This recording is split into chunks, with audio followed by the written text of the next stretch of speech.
Shalom Bapak Ibu Saudara sekalian, apa kabar Anda hari ini? Saya percaya bahwa Tuhan sangat mengasihi saudara, melindungi saudara dan menyertai saudara sampai hari ini. Mengucapkan welcome home buat Anda semua, dan bagi Anda yang baru pertama kali hadir bergabung di dalam ibadah online hari ini, kami sangat senang menyambut Anda semua. Tidak ada jarak di dalam hadirat Tuhan. Hari ini firman Tuhan akan dilayani oleh Pastor Jeffrey. Beliau adalah gembala dari Gereja Mawar Sharon Malang. Beliau akan mengupas tuntas tentang the power of intimacy. Mari siapkan hati dan hidup kita untuk Tuhan berbicara dan memberikan kekuatan yang baru buat setiap kehidupan kita. Dan sebelum ibadah dimulai, mari kita sama-sama berdoa. Tuhan Yesus, terima kasih kalau hari ini kami diberi kesempatan untuk beribadah kembali. Kami tahu semua karena berkat dan kasih karunia daripada Engkau, bukan karena kekuatan kami sendiri, tapi Engkau yang mengasihi kami ya Tuhan. Kami buka hati kami lebar-lebar, hidup kami hari ini untuk Tuhan berbicara dan Tuhan memberikan kekuatan yang baru. Di dalam nama Yesus yang siap untuk beribadah hari ini, sama-sama dengan saya katakan, amin.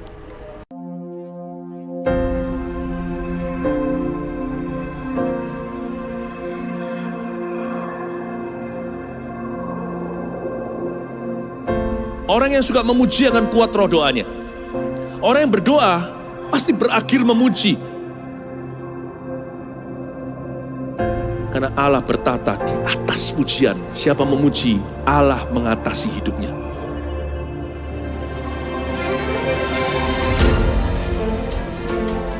The Year of Praise, tahun pujian, menjadi sebuah petualangan yang tiada dua.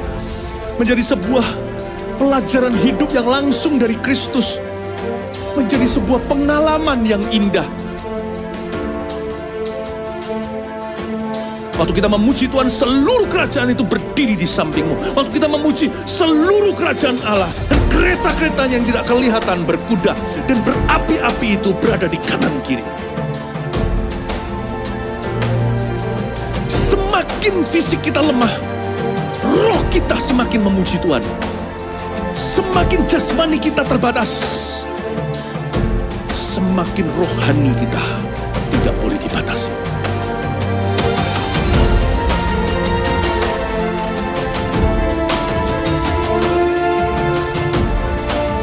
Welcome to the Year of Praise and Provision.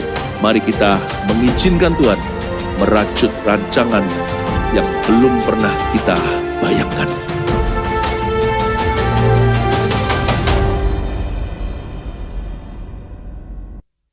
Shalom jemaat Tuhan, berapa banyak Anda antusias untuk ibadah pada hari ini?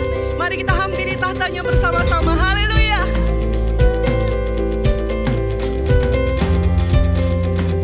Mari bersama-sama kita katakan, ajarku berdiam dekat di hatimu. Sama-sama, ajarku berdiam dekat di hatimu. Di saat ku berpaling, cintamu, di sana kau menanti untuk bawaku lagi bersekutu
is over me. I'm free to dance. Sing it one more time. Oh, oh, over me. I know your love is always over me. Yes, Lord. Oh, oh, over me. Your love is over me. I'm free to dance. Come on. With the music, I will praise you. Dancing the beat of your love.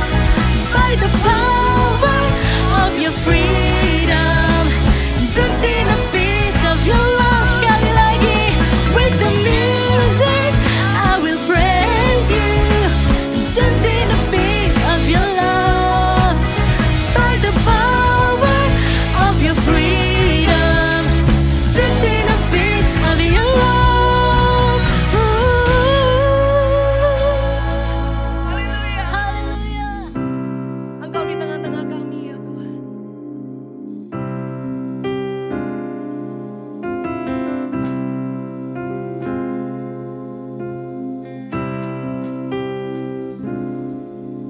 Tuhan hadir di bait kudusnya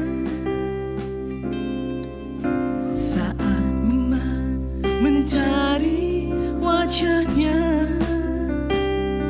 berseru, berdoa, bersujud menyembah dan menikmati kehadirannya. Tuhan mau dekat dengan umatnya yang datang dengan segenap hatinya, berseru, berdoa, bersujud menyembah dan menikmati kehadirannya. Hadiratmu memenuhiku, hadirat kudusmu penuhi baitmu, dan ku tersungkur menyembahmu. Yang ku nampak hanya kemuliaanmu.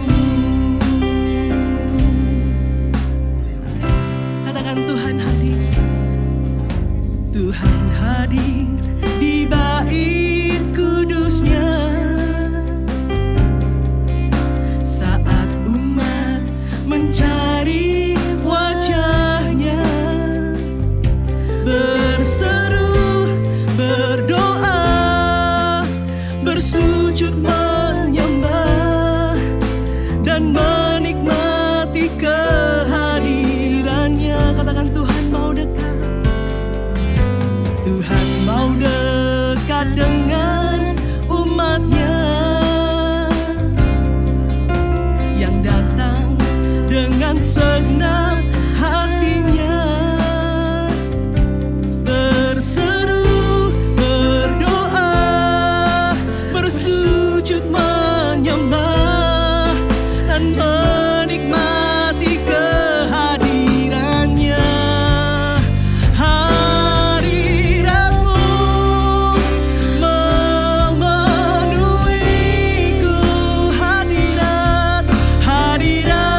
segala hormat.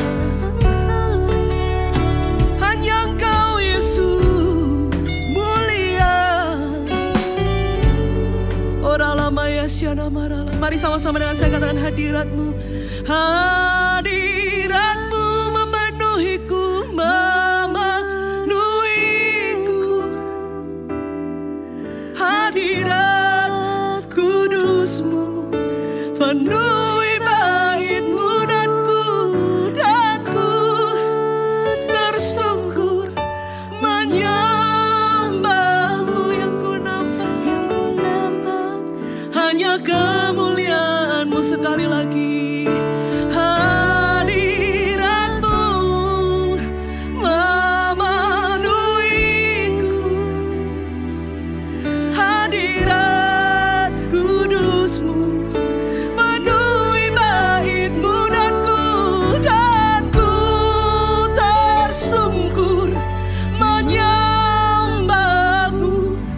Yang ku nampak hanya kemuliaan-Mu. Yang ku nampak hanya kemuliaan-Mu. Sekali lagi, yang ku nampak hanya kemuliaan-Mu. Berikan kemuliaan bagi Allah kita. Haleluya, haleluya. Bapa kami di dalam surga, di dalam nama Tuhan Yesus Kristus, hari ini kami datang hampiri tahta-Mu. Kami rindu sesuatu yang besar terjadi dalam hidup kami ketika kami berjumpa secara pribadi dengan Engkau, Tuhan. Dan kami percaya di momen-momen seperti ini adalah kesempatan buat setiap kami untuk diingatkan, untuk di-refresh, dikuatkan. Bahwa kami gak bisa berjalan sendiri, kami butuh Engkau, ya Tuhan.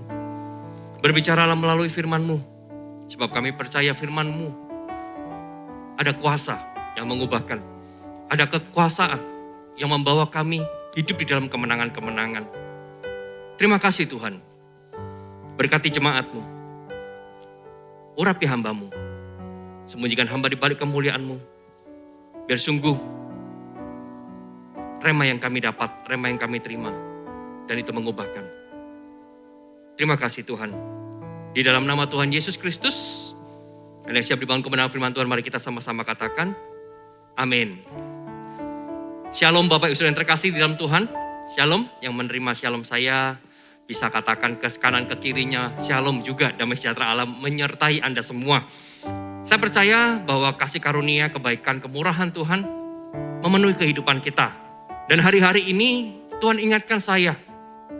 Ketika saya mempersiapkan firman Tuhan ini, Tuhan seperti jelas berkata di dalam hati saya. Di masa-masa seperti ini, bahwa setiap jemaat, bahwa setiap umatku kembali mendekat. Tahu nggak bahwa kita ini nggak bisa terpisah dari hadirat Allah. Kita nggak bisa menjauh dari Tuhan.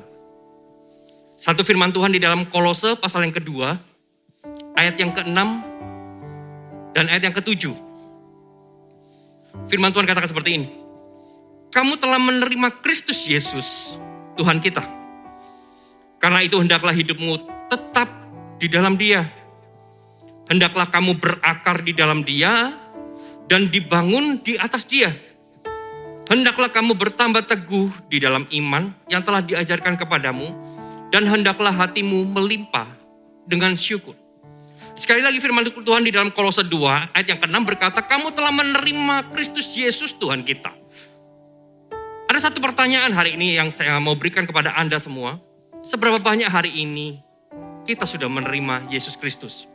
Yang berkata, saya sudah menerima Yesus Kristus, bisa lambaikan tangannya. Dan saya percaya setiap Anda sudah menerima Yesus Kristus. Makanya firman di dalam Kolose ini adalah sebagai pengingat buat setiap kita. Untuk kita ini terus berada di dalam rancangan Allah. Untuk kita berada terus dekat dengan Tuhan.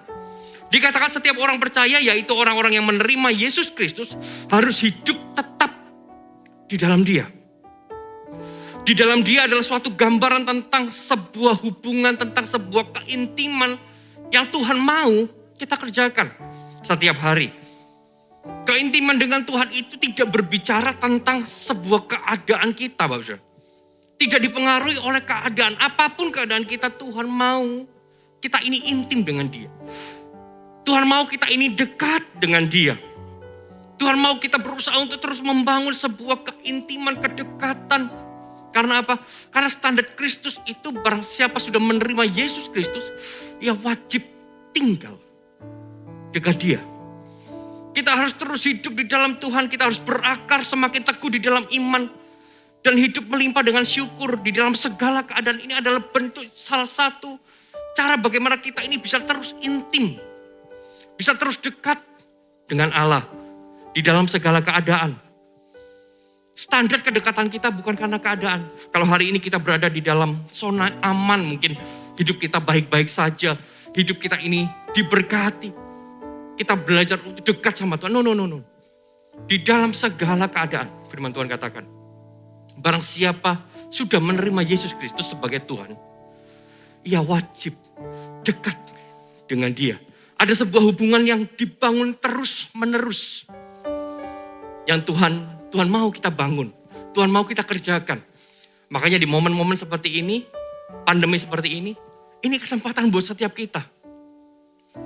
Untuk kita kembali intim dengan Allah kita. Kita diingatkan bahwa kita sudah menerima Yesus Kristus. Maka kita wajib membangun sebuah hubungan. Menginisiasi sebuah hubungan yang dekat dengan Dia. Hari ini kita mau sama-sama belajar dari seorang tokoh yang bernama Daniel. Bagaimana di dalam keadaannya yang tidak enak, kita tahu bahwa Daniel ini adalah seorang tawanan. Dia keturunan bangsawan, tapi dia hidup di dalam sebuah tawanan. Yang namanya tawanan pasti serba terbatas. Mau ini nggak bisa, mau itu nggak bisa. Mau lakukan sesuatu, ada hukum yang berlaku. Tapi dari Daniel ini kita bisa belajar di masa-masa dia mengalami sesuatu yang serba terbatas, tidak menyenangkan, tapi ia tetap dekat dengan Allahnya. Dia tetap membangun satu komitmen untuk dia intim dengan Tuhan, dengan Allah. Dan keintiman yang Daniel kerjakan, keintiman yang Daniel lakukan, keintiman yang Daniel ini bangun di dalam kehidupannya sehari-hari, justru membawa Daniel menang di dalam segala keadaan. Nah, kita mau buka sama-sama Daniel pasal yang ke-6, ayat kedua sampai ayat ke-29. The power of intimacy, kuasa dari keintiman. Daniel pasal yang ke-6, ayat yang kedua, firman Tuhan katakan, lalu berkenanlah Darius mengangkat 120 wakil-wakil raja atas kerajaannya. Mereka akan ditempatkan di seluruh kerajaan. Membawahi mereka diangkat pula 3 pejabat tinggi dan Daniel adalah salah satu dari ketiga orang itu. Kepada merekalah para wakil-wakil raja harus memberi pertanggungjawab supaya raja jangan dirugikan. Maka Daniel ini melebihi para pejabat tinggi dan para wakil raja itu. Karena ia mempunyai roh yang luar biasa. Dan raja bermaksud untuk menempatkan atas seluruh kerajaannya. Garis bawahi dulu, di ayat keempat. Dikatakan bahwa Daniel ini punya roh yang luar biasa. Daniel ini punya spiritual yang di atas rata-rata. Orang yang punya roh yang luar biasa, spiritual yang luar biasa, pasti intim dengan Allahnya. Dari ayat keempat ini kita sudah bisa tahu bahwa Daniel ini orang yang begitu dekat dengan Tuhan. Dia punya roh yang luar biasa yang membuat dia ini berbeda daripada yang lain. Berbeda daripada dunia. Daniel ini gak berfokus hanya membangun pekerjaannya, gak berfokus hanya membangun jabatannya, walaupun ia dipromosi sekalipun untuk menjadi petinggi pada waktu itu. Daniel gak berfokus hanya membangun hidupnya saja. Pekerjaannya, jabatannya, promosi dalam kehidupannya. Tetapi Daniel ini fokus juga membangun kerohaniannya. Membangun hubungannya dengan Allahnya. Sebab Daniel ini tahu bahwa kerohaniannya atau hubungannya dengan Tuhan yang ia bangun akan membuat ia menang di dalam setiap area yang terjadi di dalam hidupnya. Rohnya luar biasa, ayat keempat. Maka Daniel ini melebihi para pejabat tinggi dan para wakil raja itu. Karena ia mempunyai roh yang luar biasa. Lihat, orang yang mempunyai roh yang luar biasa selalu di atas rata-rata dibandingkan dengan orang yang ada di dunia. Dan raja bermaksud untuk menempatkan atas seluruh kerajaannya. Lalu ayat kelima, kemudian para pejabat tinggi dan wakil raja itu mencari alasan dakwaan terhadap Daniel dalam hal pemerintahan, tetapi mereka tidak mendapat alasan apapun atau suatu kesalahan. Sebab ia setia dan tidak ada didapati suatu kelalaian atau suatu kesalahan padanya. Maka berkatalah orang-orang itu, kita tidak dapat suatu alasan dakwaan terhadap Daniel ini, kecuali dalam hal ibadahnya kepada Allahnya. Kemudian bergegaslah para pejabat tinggi dan wakil raja itu menghadap raja serta berkata kepadanya, ya Raja Darius, kekalah hidup tuanku. Semua pejabat tinggi kerajaan ini, semua penguasa dan wakil raja, para menteri dan bupati telah mufakat supaya dikeluarkan kiranya suatu penetapan raja dan ditetapkan suatu larangan agar barang siapa yang dalam 30 hari menyampaikan permohonan kepada salah satu dewa atau manusia kecuali pada tuanku, ya Raja, maka ia akan dilemparkan ke dalam gua singa. Oleh sebab itu, ya Raja, keluarkanlah larangan itu dan buatlah satu perintah yang tidak dapat diubah menurut undang-undang orang Media dan Persia yang tidak dapat dicabut kembali. Lihat, Daniel ini intim sekali dengan Tuhan, sampai keintiman dengan Tuhan ini meresikukan dirinya. Orang berusaha menjatuhkan, bermufakat jahat di dalam kehidupannya, mencari celah di dalam pekerjaannya, profesional, semuanya tidak ditemukan kesalahan. Bahkan sebetulnya di dalam ibadahnya pun kepada Tuhan tidak ditemukan satu kesalahan. Tetapi yang namanya orang cari-cari, dikeluarkanlah maklumat yang meresikukan hidup Daniel sebetulnya. Lalu di ayat ke-10, sebab itu Raja Darius membuat surat perintah dengan larangan itu. Demi didengar Daniel bahwa surat perintah itu telah dibuat, pergilah ia ke rumahnya, dalam kamar atasnya ada tingkap-tingkap yang terbuka ke arah Yerusalem. 3 kali sehari ia berlutut, berdoa serta memuji Allahnya seperti yang biasa dilakukannya. Lalu orang-orang itu bergegas masuk dan mendapati Daniel sedang berdoa dan bermohon kepada Allahnya. Kemudian mereka menghadap raja dan menanyakan kepadanya tentang larangan raja. Bukankah Tuanku mengeluarkan suatu larangan supaya setiap orang yang dalam 30 hari menyampaikan permohonan kepada salah satu dewa atau manusia kecuali kepada Tuanku, ya Raja, akan dilemparkan ke dalam gua singa? Jawab raja, perkara ini pasti menurut undang-undang orang Media dan Persia yang tidak dapat dicabut kembali. Ke-14, lalu kata mereka kepada raja, Daniel, salah seorang buangan dari Yehuda, tidak mengindahkan Tuanku, ya Raja, dan tidak mengindahkan larangan yang Tuanku keluarkan. Tetapi 3 kali sehari ia mengucapkan doanya. Apa yang bisa kita pelajari dari Daniel ini? Luar biasa sekali. Dia punya roh yang luar biasa. Spiritual yang begitu kuat. Begitu banyak orang yang menjatuhkan. Tapi di ayat ini kita bisa belajar bahwa keintiman dengan Tuhan itu selalu melahirkan standar hidup benar. Orang yang intim dengan Bapaknya, orang yang intim dengan Tuhannya, selalu punya standar hidup benar yang sesuai dengan Tuhannya. Hubungan yang Daniel bangun setiap hari memampukan Daniel ini hidup benar di tengah-tengah krisis, di tengah-tengah tantangan. Daniel ini sudah tahu bahwa ada larangan, ada maklumat yang dikeluarkan raja bahwa tidak boleh ada orang yang berdoa kepada Allahnya. Tidak boleh ada orang yang menyembah Tuhannya selama 30 hari. Tapi apa yang dilakukan Daniel? Ia tetap intim dengan Tuhannya. ia tetap menyembah Tuhannya. Karena keintiman yang dia bangun melahirkan standar hidup benar. Yang namanya kebenaran tidak bisa ditoleransi. Kebenaran is kebenaran.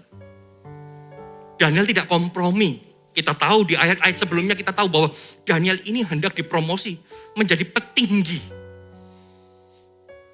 dari pemerintahan itu. Pemerintahan Darius. Mau diangkat mewakili. Jadi wakil-wakil negeri itu memberikan laporan kepada Daniel. Tapi syaratnya selama 30 hari tidak boleh membangun hubungan dengan Tuhannya. Ketika dia diberikan maklumat itu, apa yang dilakukan Daniel? Ia tetap beribadah, ia tetap berdoa. Daniel tetap membangun keintiman dengan Tuhan. Dengan meresikukan jabatannya. Dengan meresikukan promosinya. Bagaimana dengan kita hari-hari ini? Bagaimana dengan hidup kita hari-hari ini? Di masa-masa seperti ini? Kalau kita menjadi Daniel hari ini. Ini pertanyaan sederhana. Yang pertanyaan ini juga saya tanyakan pada diri saya. Kalau kita menjadi Daniel waktu itu. Keputusan apa yang kita ambil? Keputusan apa yang Anda ambil, Bapak Saudara? Kita akan tetap beribadah menyembah Tuhan. Membangun sebuah hubungan yang tidak bisa dicuri oleh apapun. Gak bisa dibatasi oleh apapun. Atau kita memilih untuk kompromi. Gak apa-apa, kan hanya sementara, hanya 30 hari kok.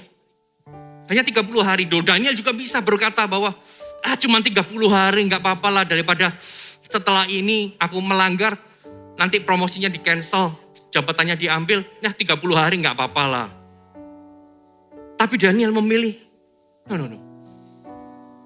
Akan kupertaruhkan jabatanku. Akan kupertaruhkan promosi yang datang. Sebab aku tahu jabatan promosi tidak datang dari manusia, tapi dari Allah. Keintiman yang Daniel bangun ini memampukan dia untuk punya standar hidup yang tidak kompromi. Jika kita ini ambil satu keputusan kompromi di dalam satu persimpangan kehidupan, maka di persimpangan kehidupan lainnya, kita pun akan kompromi juga. Karena ketika kita kompromi, maka kompromi itu akan langsung menjadi standar hidup kita. Ada sekali, pasti ada yang kedua kali. Makanya di masa-masa seperti ini, bangun keintiman kita dengan Tuhan. Bangun kedekatan kita dengan Tuhan. Karena orang-orang yang intim dengan Tuhan, dia akan punya standar hidup integritas yang begitu luar biasa. Daniel ini punya standar hidup. Kita akan menjadi seperti siapa yang kita sembah. Apa yang kita sembah. Kalau kita ini menyembah Tuhan Allah yang hidup, Yesus Kristus di dalam hidup kita, membangun hubungan yang terus menerus, maka kita akan menjadi sempurna seperti dia. Kita akan menjadi dewasa seperti dia. Gak mudah jadi Daniel. Gak mudah mengambil keputusan di tengah-tengah krisis, di tengah-tengah promosi yang seharusnya Daniel terima. Coba sekali lagi Bapak Ibu pikirkan. Kalau promosi itu datang hari-hari ini di dalam kehidupanmu, tapi justru itu menjauhkan engkau dari Allah. Sama seperti yang Daniel alami. Padahal dia Allahnya tidak dijauhkan seumur hidup, hanya 30 hari. Apa yang kau ambil?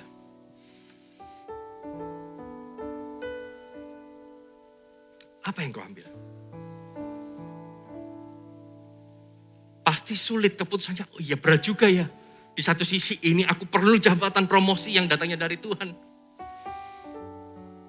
Tapi di satu sisi lagi, tantangannya adalah meninggalkan Tuhan. Tapi Daniel mengambil keputusan yang benar sebab dia tahu standar hidupnya. Tidak ada orang yang dapat hidup dengan meninggalkan Allahnya.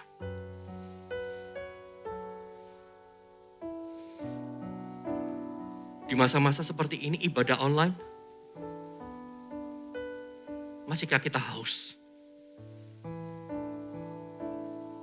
Bagi saya secara pribadi, ibadah online adalah kesempatan untuk saya diingatkan dan intim kembali dengan Allah. Halo, amin. Bangun keintiman, the power of intimacy. Kuasa dari keintiman adalah mengubah hidup kita untuk memiliki standar hidup yang benar di hadapan Allah. Lalu yang berikutnya, kuasa dari keintiman yang kedua, ayat ke-14. Lalu kata mereka kepada raja, Daniel, salah seorang buangan dari Yehuda tidak mengindahkan tuanku ya raja, dan tidak mengindahkan larangan yang tuanku keluarkan. Tetapi 3 kali sehari ia mengucapkan doanya. Setelah raja mendengar hal itu, maka sedihlah ia dan ia mencari jalan untuk melepaskan Daniel. Bahkan sampai matahari masuk, ia masih berusaha untuk menolongnya. Lalu bergegas-gegaslah orang-orang itu menghadap raja serta berkata kepadanya, ketahuilah ya raja bahwa menurut undang-undang orang Media dan Persia, tidak ada larangan atau penetapan yang dikeluarkan raja yang dapat diubah. Sesudah itu, raja memberi perintah lalu diambillah Daniel dan dilemparkan ke dalam gua singa. Lalu berbicaralah raja kepada Daniel, Allahmu yang kau sembah dengan tekun, dialah kiranya yang melepaskan engkau.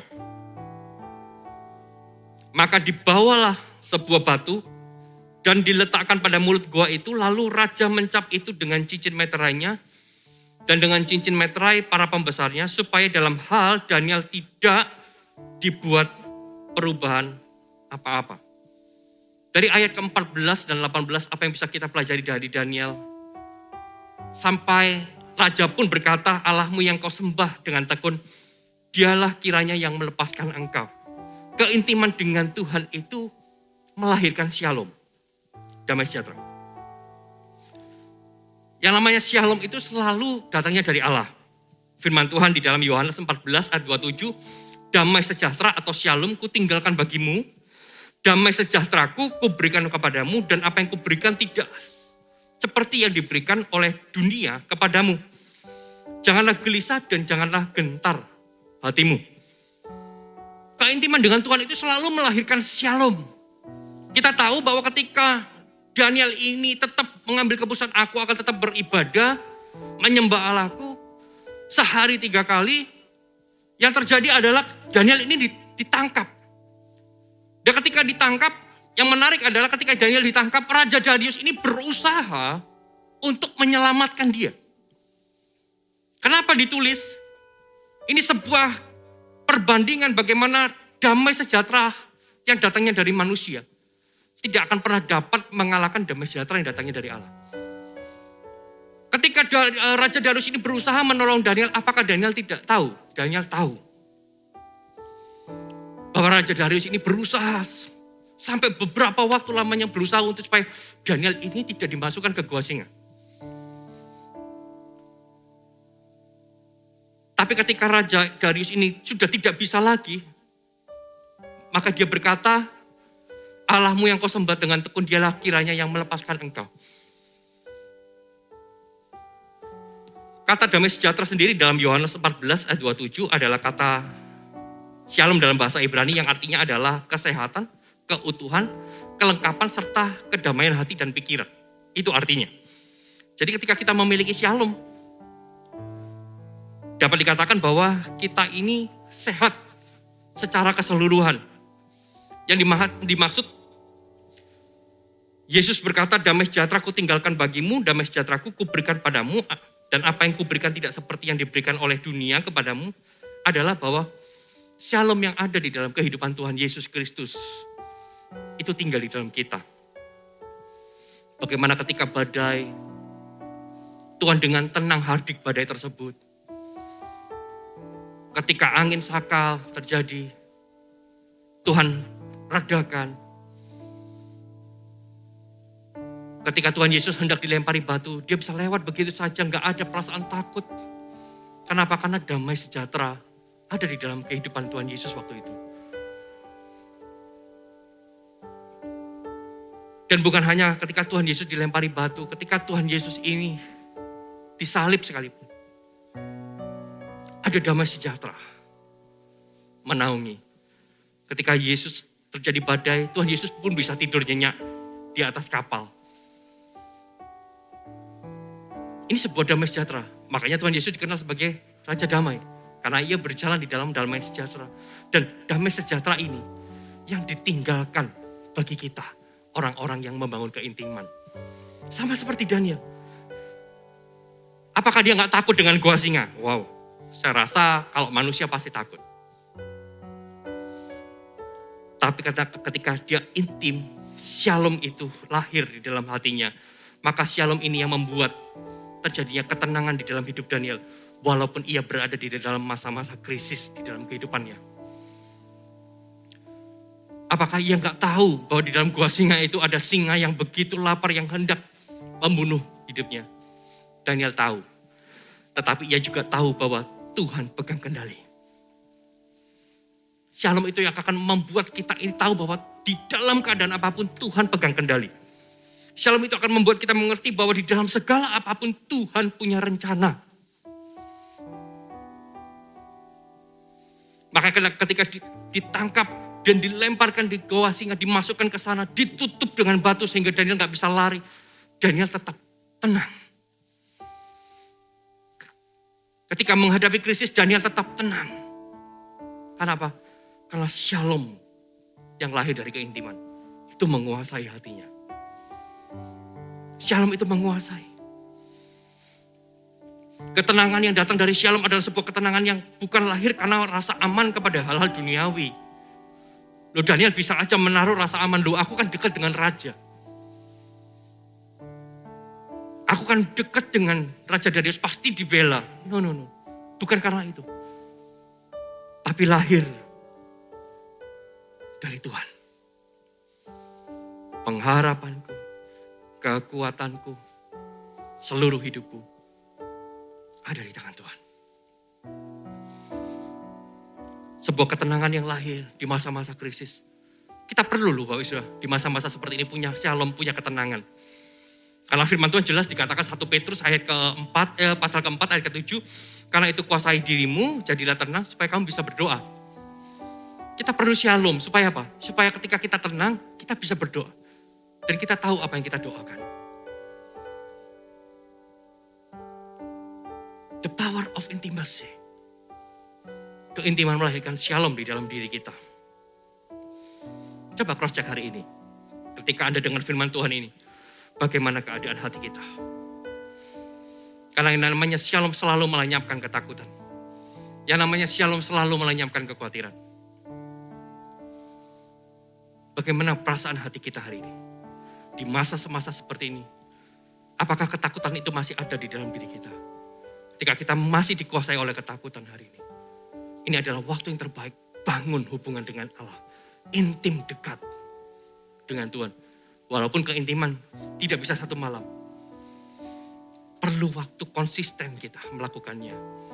Ketika kita konsisten, maka shalom itu akan menguasai seluruh area kehidupan kita. Yang setuju katakan amin. Katakan amin. Lalu yang berikutnya, ayat ke-19. Lalu pergilah raja ke istana dan berpuasalah ia semalam-malaman. Ia tidak menyuruh datang penghibur-penghibur dan ia tidak dapat tidur.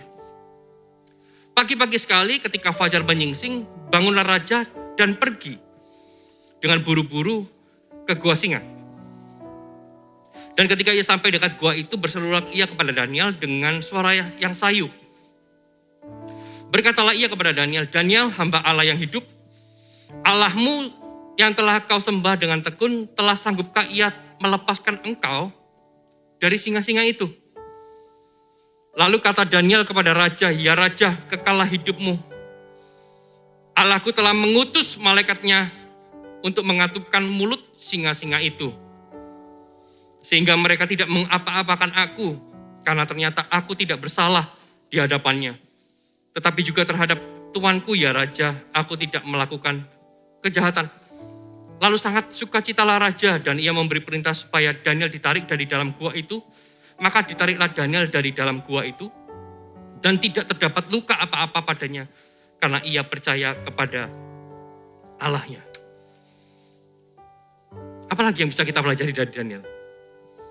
Keintiman dengan Tuhan itu selalu melahirkan penyertaannya. Keintiman dengan Tuhan melahirkan penyertaan Allah di dalam kehidupan Daniel. Daniel tidak terhindar dari mulut singa. Daniel ini tidak terhindar dari gua singa. Daniel tidak terhindar dari krisis di dalam kehidupannya. Ia tidak terhindar dari persoalan, tetapi lihat yang terjadi. Apa yang terjadi di dalam gua singa? Singa tidak mencabik-cabik Daniel, singa enggak melukai atau memakan Daniel. Malaikat Tuhan diutus datang untuk mengatupkan mulut singa-singa tersebut. Tuhan menyertai Daniel. Tuhan menyertai Daniel. Keintimannya dia bangun setiap hari bersama dengan Tuhan. Membuat Daniel ini disertai di dalam segala keadaan. Dan saya percaya bahwa orang-orang yang membangun keintiman dengan Tuhan hari-hari ini, di masa-masa seperti ini, Tuhan tidak meninggalkan dia. Tuhan menyertai. Tuhan pegang hidupmu. Di dalam segala keadaan Tuhan itu menyertai orang-orang yang intim dengan dia. Orang-orang yang intim tidak pernah ditinggalkan.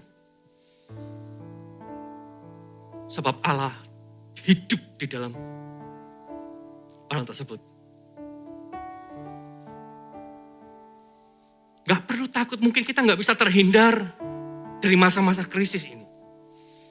Semua orang mengalami, tetapi orang yang intim dengan Tuhan, dia disertai Allah. Dia disertai Tuhan. Tidak dibiarkan sendirian. Gak dibiarkan sendirian. Tuhan bisa pakai apapun untuk mengatupkan mulut singa-singa di dalam kehidupan kita juga. Yang percaya katakan amin. Hadirat-Mu Tuhan, ku rasakan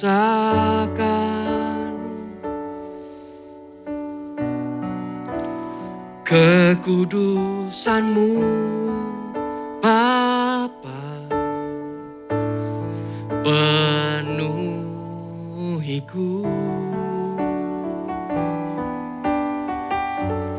Ku rindu selalu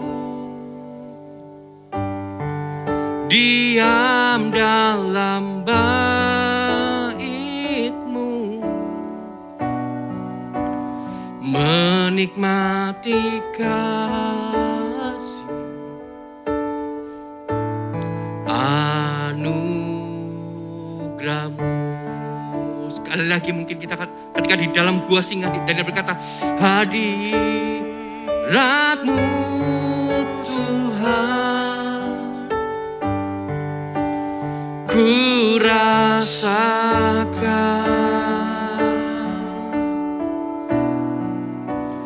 kekudusan-Mu Bapa, penuhiku.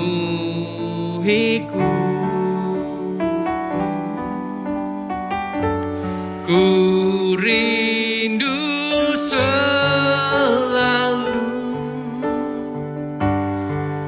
diam dalam bait-Mu,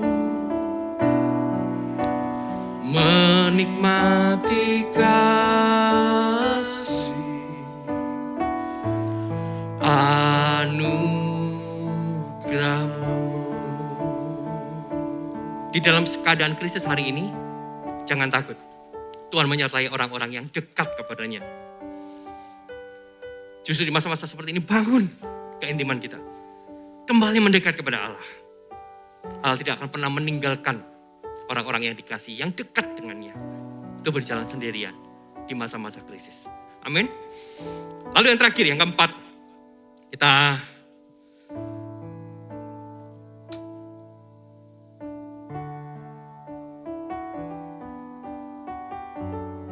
Ayat 25, Raja memberi perintah lalu diambillah orang-orang yang telah menuduh Daniel dan mereka dilemparkan ke dalam gua singa. Baik mereka maupun anak-anak dan istri mereka. Belum lagi mereka sampai ke dasar gua itu, singa-singa itu telah menerkam bahkan meremukkan tulang-tulang mereka. Kemudian Raja Darius mengirim surat kepada orang-orang dari segala bangsa, suku bangsa dan bahasa yang mendiami seluruh bumi. Bunyinya, bertambah-tambahlah kiranya kesejahteraanmu. Bersama ini kuberikan perintah bahwa di seluruh kerajaan yang kukuasai, orang harus takut dan gentar kepada Allahnya Daniel. Sebab dialah Allah yang hidup, yang kekal untuk selama-lamanya. Pemerintahannya tidak akan binasa dan kekuasaannya tidak akan berakhir. Dia melepaskan dan menolong, mengadakan tanda dan mujizat di langit dan di bumi. Dia telah melepaskan Daniel dari cengkraman singa-singa. Lalu ayat ke-29. Dan Daniel ini mempunyai kedudukan tinggi pada zaman pemerintahan Darius dan pada zaman pemerintahan Kores, orang Persia itu. Katakan amin. Yang keempat, yang terakhir, keintiman dengan Tuhan melahirkan buah di dalam kehidupan kita. Melahirkan buah di dalam kehidupan kita. Keintiman dengan Tuhan melahirkan buah dari setiap kehidupan kita. Di masa Darius hidup Daniel berbuah. Di masa Kores hidupnya berbuah. Di dalam segala keadaan ada buah. Bahkan di dalam gua singa pun hidupnya berbuah, melahirkan orang yang percaya kepada Allahnya. Di dalam segala keadaan orang yang intim selalu berbuah. Justru di masa-masa krisis hidup kita akan tetap berbuah. Berbuah di dalam segala keadaan. Seperti yang dikatakan di dalam Yesaya pasal ke-37 ayat yang ke-31. Dan orang-orang yang terluput di antara kaum Yehuda, yaitu orang-orang yang masih tertinggal, akan berakal pula ke bawah dan menghasilkan buah ke atas. Orang-orang yang berakar ke bawah, hubungannya dalam dengan Tuhan, di masa apapun, dia akan berbuah ke atas. Anda mau hidupnya berbuah? Dekat dengan Allah. Semakin berakar, semakin intim, bukan hanya menentukan semakin kita kuat, tinggi, tapi juga di dalam segala keadaan kita berbuah. Keintiman menentukan buah. Makanya gak heran orang-orang yang berakar kuat, punya hubungan yang dalam dengan Tuhan, di dalam keadaan apapun, dia tetap keluar sebagai pemenang. Daniel di dalam segala keadaan yang terjadi dalam hidupnya, tetap dia hasilkan buah. Dan saya percaya, apa yang terjadi di dalam kehidupan Daniel, melalui keintimannya dengan Tuhan, itu juga yang akan terjadi di dalam kehidupan kita. Kehidupan setiap Anda yang membangun hubungan terus dekat dengan Tuhan. Amin. Amin. Amin. Dan saya percaya ketika saya sedang menyampaikan firman Tuhan ini, sesuatu yang besar terjadi dalam hidupmu. Tutup Alkitabmu, kita berdoa. Terima kasih Tuhan. Hadirat-Mu Tuhan, ku rasakan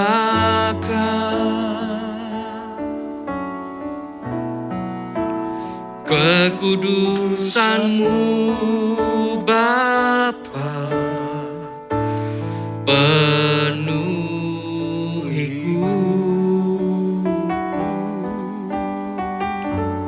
Ku rindu selalu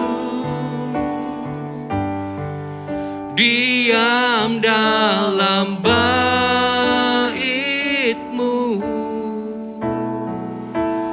menikmati kasih anugerah-Mu. Mari bersama-sama angkat tangan kita di hadapan Tuhan dimanapun kau berada. Hadirat-Mu Tuhan,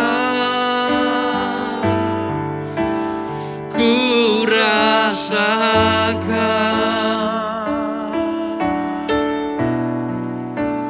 kekudusan-Mu Bapa, penuhiku.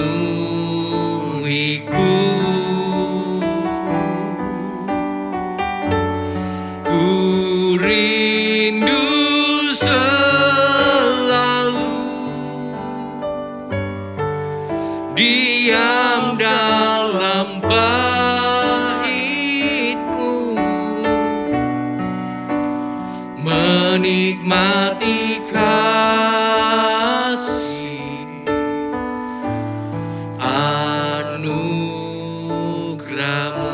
Bolehkah kita taruh tangan kita di hati kita? Sekali lagi kita nyanyikan ini. Hadirat-Mu Tuhan, ku rasakan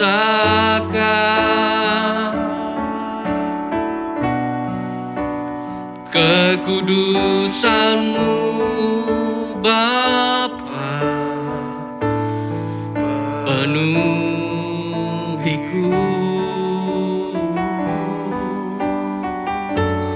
Ku rindu selalu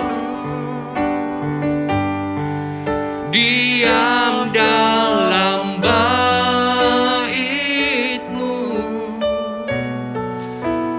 menikmati kasih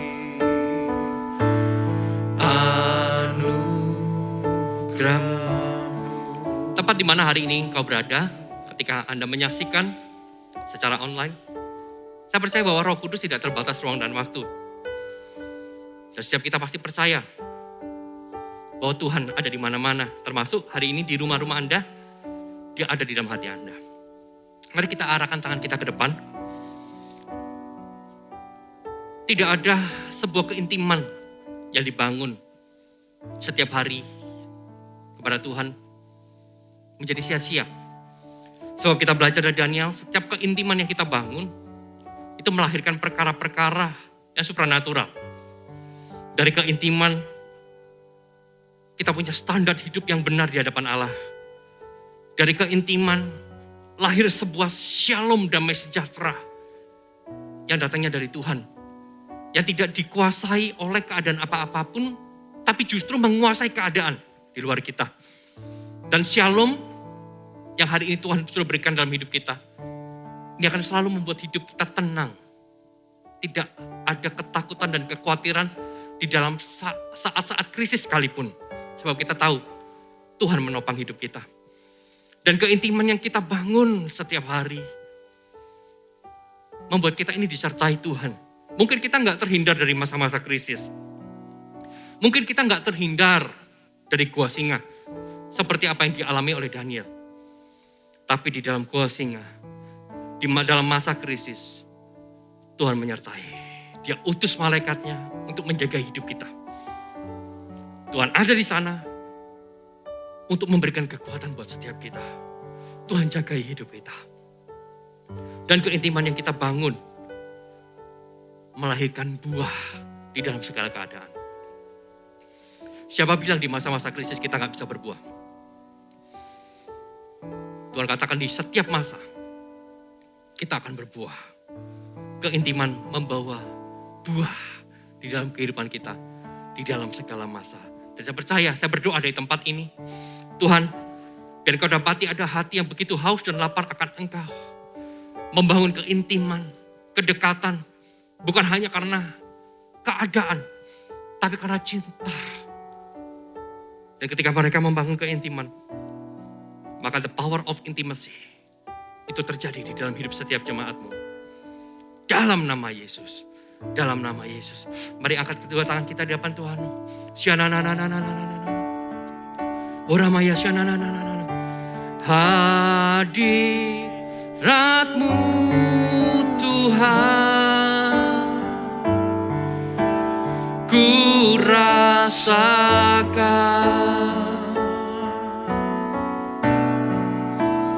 kekudusan-Mu Bapa, penuhiku.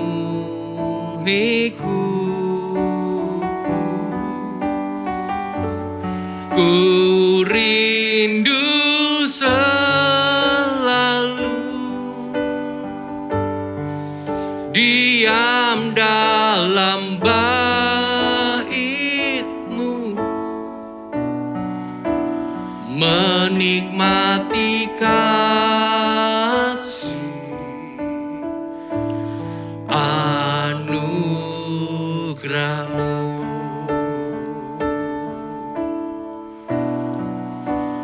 Menikmati kasih anugerah-Mu.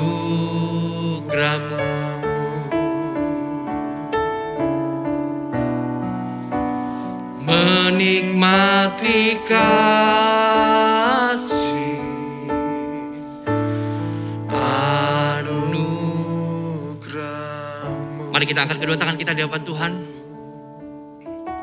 Dimanapun engkau berada hari ini, Bapak Saudara, di tempat di mana engkau berdiri hari ini, terimalah berkat yang terbaik, berkat yang menjadikan engkau besar, menjadikan engkau indah, menjadikan engkau sempurna, berharga, berkat dari Allah Bapa, cinta kasih dari Tuhan Yesus Kristus, anugerahnya keselamatan ada memenuhi kehidupanmu, pertolongan dan penyertaan dari Allah Roh Kudus yang akan terus menguatkanmu, memberikan kepadamu hikmat, pengertian, menambah-nambahkan kepadamu pengetahuan, kebajikan, penyertaan Allah Roh Kudus yang akan terus mengangkat hidupmu jadi kepala dan bukan ekor, hidup di dalam kemenangan-kemenangan dan kemuliaan menuju kemuliaan yang lebih besar setiap hari.